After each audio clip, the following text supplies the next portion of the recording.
Hello friends, welcome back to my YouTube channel. Today I will be starting with the second chapter, that is forms of business organization. What is a business enterprise? I have already introduced you to the concept of business in my previous chapter.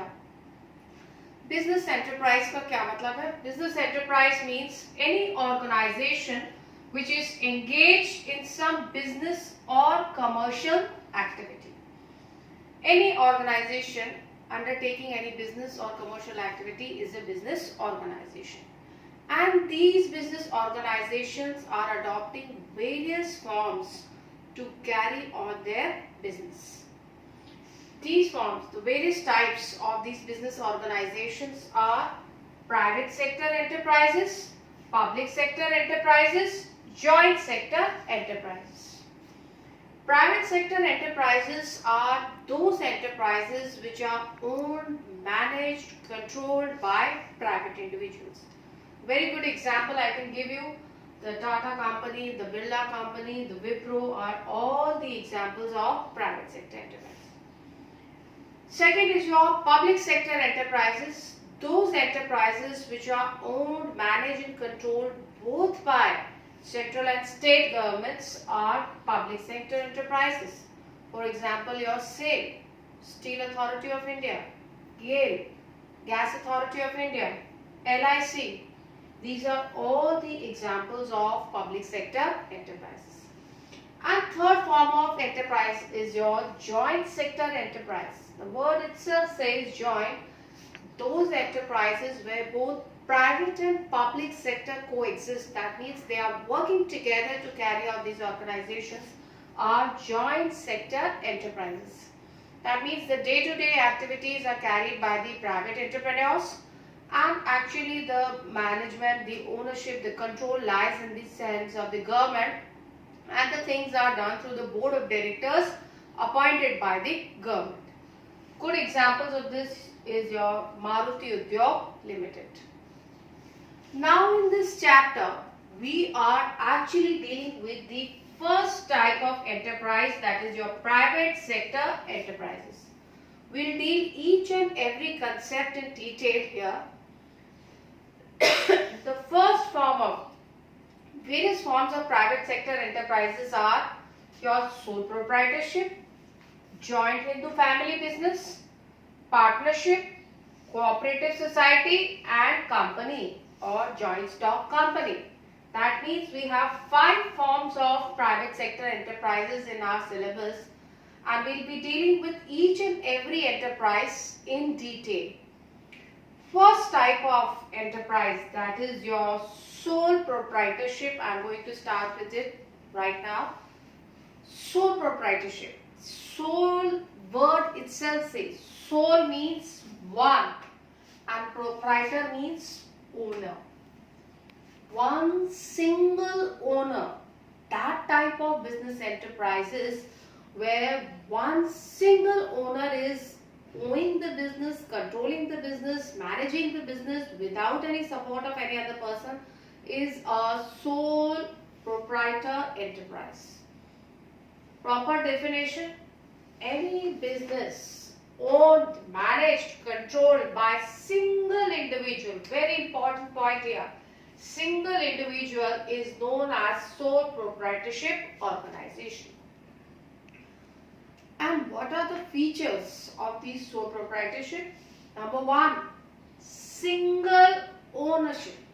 Single ownership means there is one person who is responsible for carrying the business activity. There is one person who is investing his money in the business. Either he may invest his own money or he may borrow from his friends, relatives or any bank. That means the entire control lies in the hands of one single individual.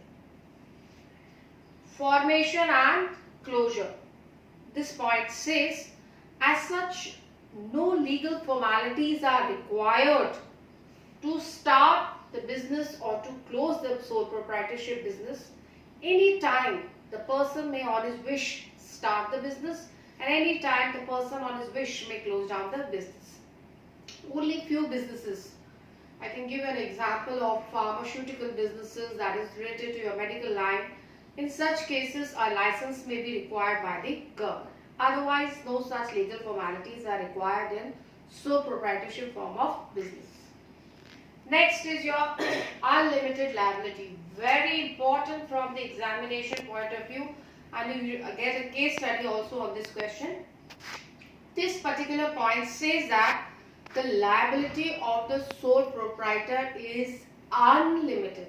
Unlimited means if any debt arises in the business and after selling your business assets, funds are insufficient for the payment, then in that case, the personal property of the proprietor may be used for the purpose of making the business payments.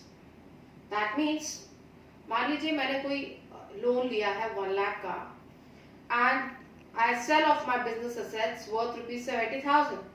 The remaining amount 30,000 would be paid from my personal property. Personal property means maybe I sell off my car, maybe I sell off my bungalow, whatever is my personal belongings I need to sell off for the purpose of making the payment for the business debts. Individual risk bearing and profit recipient. As I told you, connected with the first point, the entire capital in the business is put by the single person.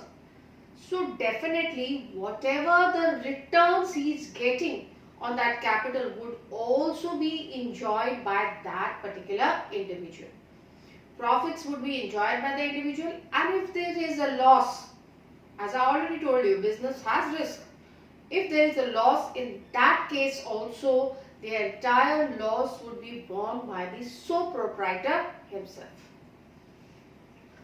Next is your one-man control. One-man control, whatever the important decisions are to be taken in sole proprietorship business, he doesn't need to consult any other person. Entire controlling lies in the hands of one single proprietor. No separate legal entity. See, this point says business का अस्तित्व और sole proprietor का अस्तित्व एक ही माना जाता है. That means in the eyes of law, the identity of the sole proprietor and his business is considered to be the same. That is why the sole proprietor is said to have unlimited liability. Next is lack of business continuity. In case of death of sole proprietor, insolvency of sole proprietor, bankruptcy, illness, or any type of physical, mental disability, if a sole proprietor comes across, then in that case his business may be discontinued. And last is your small size. Small size, as I told you, since the contribution of capital is done by one single individual, so definitely one single individual may be having limited funds, and even his skills to manage the business, that is his managerial skills, may also be limited. In such case, the business may be carried on small scale, that is the size of business may be small. That's all for today. Thank you. Meet you in the next video with the merits and demerits of sole proprietor. If you have any queries, please comment.